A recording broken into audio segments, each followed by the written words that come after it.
That is the sound the knight in bronze armor is awoken to. Having just fended off a horde of ogres a few hours back, the knight's body aches as he rises from the ground and exits his tent. He assumes the sound came from the nearby cave that is now emitting a stranger sound. Placing one hand on his scabbard and the other on the hilt of his sacred sword, the knight slowly creeps into the cave. The noise grows louder with every step the knight takes. He notices a dim light ahead of him. It was a torch, and on the ground beside the torch sat a salamander-like creature crying its extended eyes out.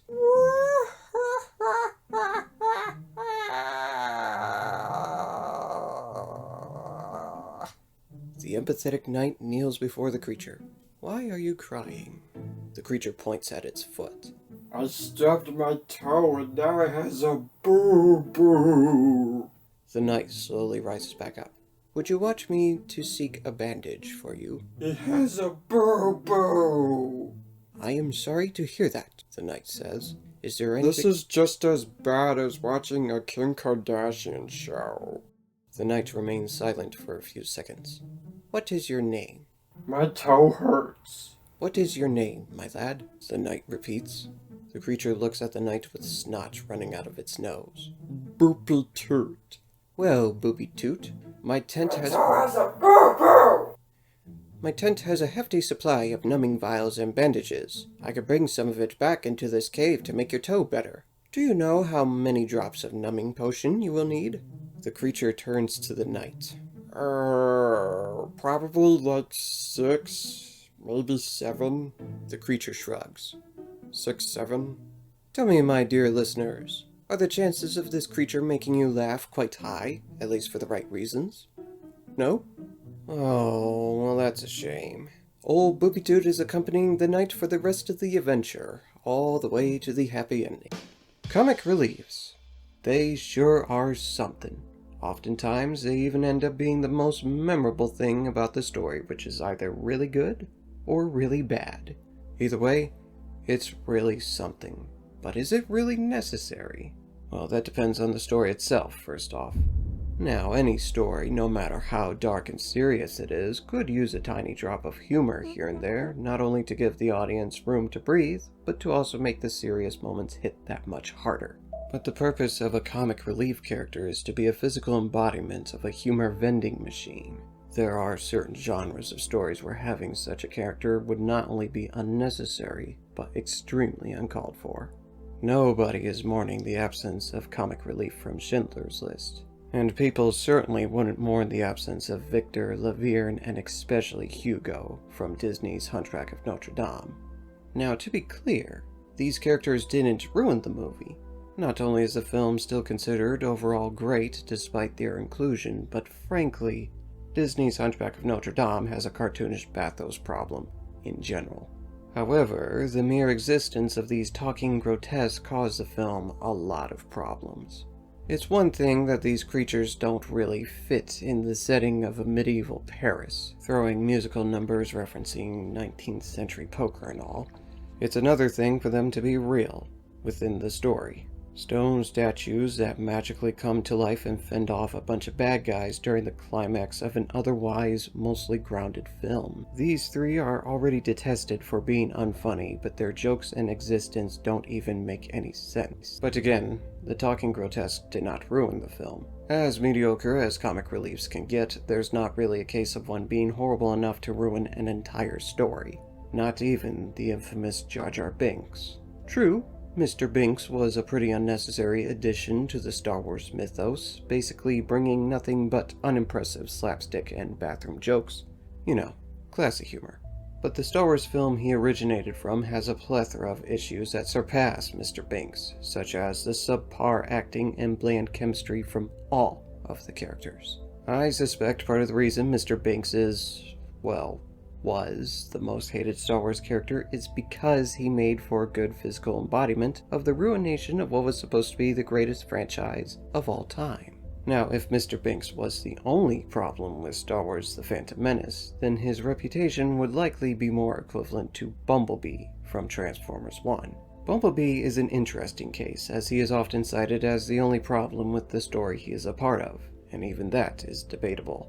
It does mostly make sense for Bumblebee to be the way he is. He was sent deep into the incinerator chambers and remained socially isolated for God knows how long. Of course, he wouldn't realize his badassatron ramblings are impressing no one. Jokes involving him are usually simply cited as just not funny, which is technically subjective. What's not subjective is the simple fact of many comic reliefs having not so great reputations. I assume you, my dear listener and aspiring writer, do not want to make a comic relief that falls under the same category. Well, the first thing you should do is make sure the character is not completely unnecessary. Now, that doesn't necessarily mean they need to be completely necessary either. They don't need to automatically be the solution to every problem the heroes come across. That would be contrived as hell.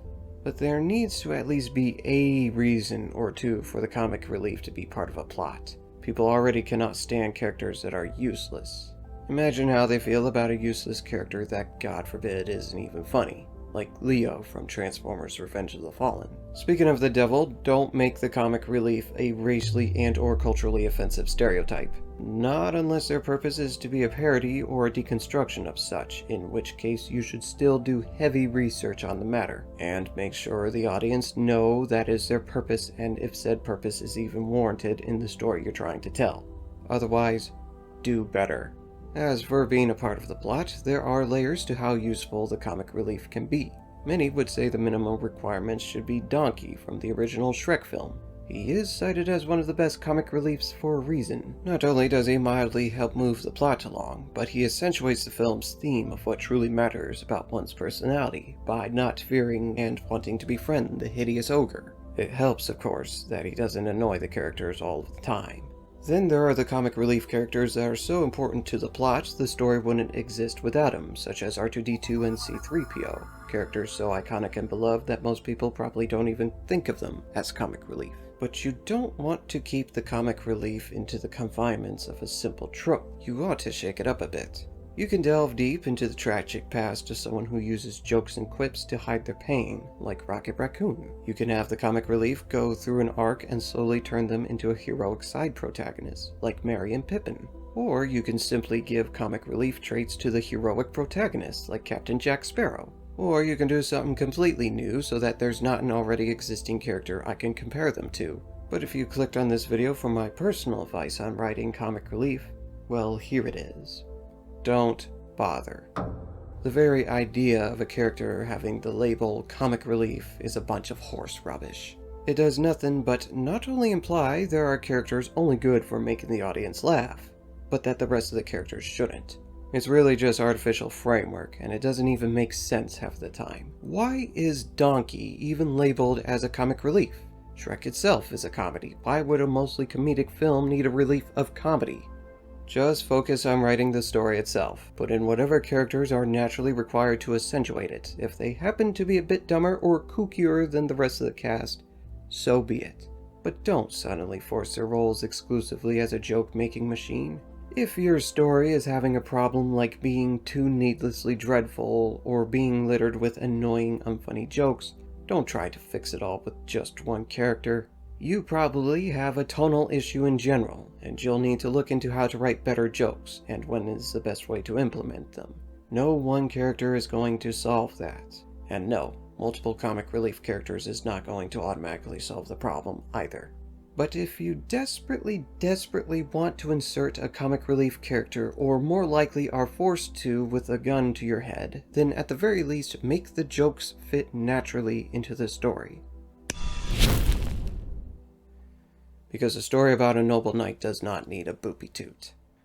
Thank you for sticking around to the end. Like, subscribe, hit the notification bell, and share this video to every specimen you know. I'd appreciate it. And check out the bombastic science comic strips that I post on YouTube Shorts and on Instagram every day, 6 days a week.